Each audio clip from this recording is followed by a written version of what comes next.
خودی ہو علم سے محکم تو غیرت جبریل، اگر ہو اس سے محکم تو سورہ اسرافیل۔ خودی کیا ہے؟ اپنی حقیقت کو پہچاننا، اللہ پر یقین، مضبوط کردار، آزادی فکر، اخلاقی قوت، مقصد زندگی کا شعور۔ اقبال کے نزدیک خودی انسان کے اندر اللہ کی دی ہوئی وہ امانت ہے جو اسے دوسری مخلوقات سے ممتاز بناتی ہے۔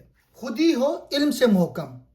اقبال علم کے بہت بڑے حامی تھے، لیکن وہ دو قسم کے علم میں فرق کرتے ہیں۔ معلومات، صرف کتابیں پڑھ لینا، ڈگری حاصل کرنا، حقائق یاد کرنا، یہ علم کی ابتدائی شکل ہے۔ دوسرا ہے حکمت، وزڈم، ایسا علم جو کردار بنائے، فیصلے درست کرے، انسان کو اللہ کے قریب کرے۔ یہی وہ علم ہے جس کی اقبال تعریف کرتے ہیں۔ اب علم خودی کو کیسے مضبوط کرتا ہے؟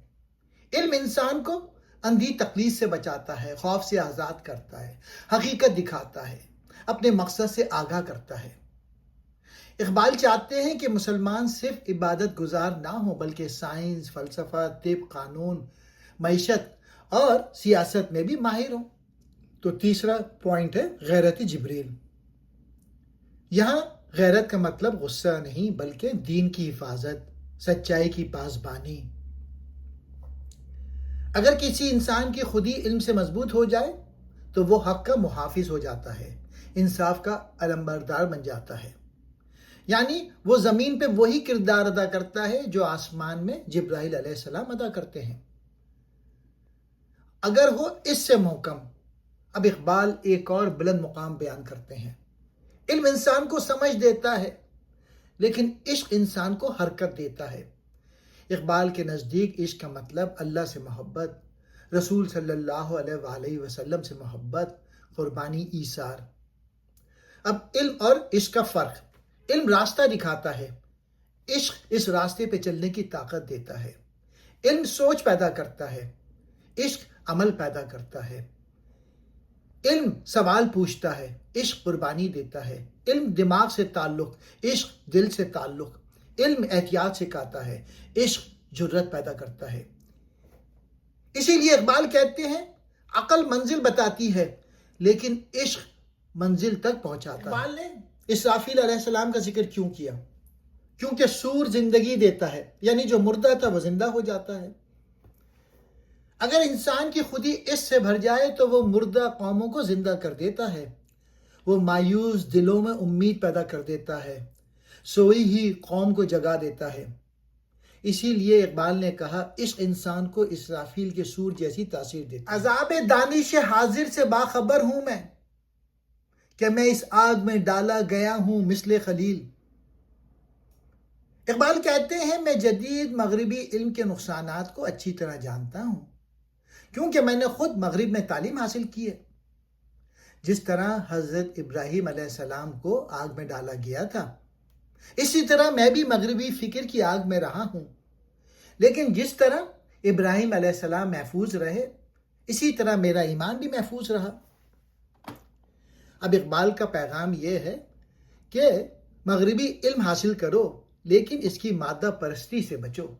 فریب خوردہ منزل ہے کارواں ورنہ، زیادہ راحت منزل سے ہے نشاط رحیل۔ اقبال کہتے ہیں کہ اصل خوشی منزل میں نہیں بلکہ مسلسل سفر میں ہے۔ اگر انسان منزل ہی کو سب کچھ سمجھ لے تو وہ دھوکے میں رہے گا۔ ترقی ہمیشہ آگے بڑھنے میں ہے۔ اقبال حرکت کے شاعر ہیں، ایکشن کے شاعر ہیں۔ وہ کہتے ہیں رک جانا موت ہے۔ Success is a journey, it's not a destination.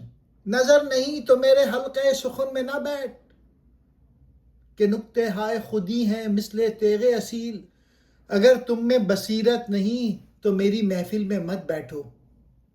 Iqbal کی شاعری ہر شخص کے لیے نہیں ہے بلکہ غور و فکر کرنے والے کے لیے، کیونکہ خودی کے جو نکات ہیں وہ تیز اور اصل تلوار کی مانند ہیں جو دل کو کاٹ کر رکھ دیتے ہیں۔ اقبال کہہ رہے ہیں میری باتیں تیز دھار تلوار کی طرح ہیں، یہ کمزور دلوں کے لیے نہیں۔ یہاں اقبال اپنے کلام کی روحانی شدت بیان کرتے ہیں۔ مجھے وہ در سے فرنگ آج یاد آتے ہیں کہاں حضور کی لذت، کہاں حجاب دلیل فرنگ، مغربی تعلیم. حضور اللہ تعالیٰ کی قربت، روحانی حضوری، دل کا اللہ کے سامنے حاضر ہونا. لذت کہتے ہیں روحانی سرور کو، حجاب پردہ، دلیل کہتے ہیں عقل. اقبال کہتے ہیں مجھے یورپ کی وہ تعلیم آج بھی یاد ہے، لیکن میں نے یہ حقیقت جان لی ہے کہ اللہ کی قربت اور روحانی سرور ایک چیز ہے، جبکہ محض عقلی دلیل میں الجھ جانا کیا ہے. ایسی کیفیت کہ انسان دنیا کو بھول جائے اور صرف اللہ کی طرف متوجہ ہو. یہ کیفیت نماز میں، دعا میں، قرآن کی تلاوت میں، ذکر الہی میں حاصل. کی لذت کیا ہے؟ یہ وہ کیفیت ہے جسے الفاظ میں بیان کرنا مشکل ہے. مثلا نماز کے بعد دل کا سکون، اللہ پر مکمل بھروسہ، آنکھوں میں شکر کے آنسو، دل کا مطمئن ہو جانا، یہی لذت حضور ہے. اسی لیے رسول اللہ نے فرمایا میری آنکھوں کی ٹھنڈک نماز میں رکھی گئی ہے. یہ صرف ایک عقلی تصور نہیں بلکہ ایک زندہ روحانی تجربہ ہے. اندھیری شب ہے، جدا اپنے قافلے سے ہے تو، تیرے لیے ہے میرا شعلہ نوا قندیل. نوجوان مسلمان سے مخاطب ہیں، تم اپنے اصل راستے سے بھٹک گئے ہو، ہر طرف اندھیرا ہے. میری شاعری تمہارے لیے چراغ ہے جو تمہیں منزل تک پہنچائے گی. غریب و سادہ و رنگی ہے داستان حرم، نہایت اس کی حسین ابتدا ہے اسماعیل. غریب یعنی انوکھی، منفرد. رنگین یعنی خوبصورت، دلکش. داستان حرم، خانہ کعبہ اور اسلام کی تاریخ. نہایت کہتے ہیں انجام کو، آخری منزل. ابتدا کہتے ہیں آغاز. داستان حرم سے کیا مراد ہے؟ اقبال کے نزدیک داستان حرم صرف ایک عمارت کی تاریخ نہیں بلکہ اس میں شامل ہے حضرت آدم علیہ السلام، حضرت ابراہیم علیہ السلام، حضرت اسماعیل علیہ السلام، خانہ کعبہ کی تعمیر، حج، زمزم، قربانی، رسول اللہ کی بعثت، اسلام کی عالمگیر دعوت، یعنی پوری اسلامی تہذیب. کعبہ صرف ایک سادہ سا گھر ہے. اقبال کا اشارہ یہ ہے کہ اسلام کی اصل طاقت ظاہری شان و شوکت میں نہیں بلکہ توحید، اخلاص اور سادگی میں ہے. رنگین، سادگی کے باوجود اس کی تاریخ حیرت انگیز ہے. سوچئے حضرت حاجرہ علیہ السلام کی بے مثال جد و جہد، زمزم کا جاری ہونا، حضرت ابراہیم علیہ السلام کا امتحان، حضرت اسماعیل علیہ السلام کی قربانی، کعبہ کی تعمیر، رسول اللہ کا فتح مکہ، لاکھوں انسان کا حج. یہ سب ایک ہی داستان کے مختلف رنگ ہیں. اس کا آغاز حضرت اسماعیل علیہ السلام کی قربانی سے ہوا اور انتہا حضرت امام حسین رضی اللہ تعالیٰ عنہ کی شہادت پر ختم ہوا. قربانی کا تسلسل یہی امت مسلمہ کی اصل داستان ہے. اسلام کی تاریخ قربانی سے شروع ہوتی ہے اور شہادت پر مکمل ہوتی ہے. یہاں اسماعیل اور حسین دونوں عظیم روحانی علامتیں ہیں. یعنی ابتدا بھی تسلیم و رضا ہے اور انتہا بھی باطل کے آگے نہ جھکنے کی مثال.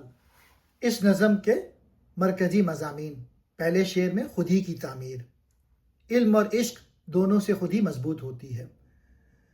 دوسرا، علم اور عشق کا توازن، محض علم کافی نہیں، عشق اسے زندگی بخشتا ہے. تیسرا، مغربی فکر پر تنقید، ایسی عقل پرستی جو روحانیت سے خالی ہو انسان کو محدود کر دیتی ہے. چوتھا، مسلسل جد و جہد، زندگی کا حسن سفر اور عمل میں ہے نہ کہ صرف منزل پانے میں. پانچواں، شاعری بطور رہنمائی، اقبال اپنی شاعری کو امت کے لیے روشنی اور بیداری کا ذریعہ سمجھتے ہیں. اور آخری شعر، اسلام کی بنیاد، حضرت اسماعیل علیہ السلام کی قربانی سے شروع ہونے والی توحید، ایثار اور وفاداری کی روایات.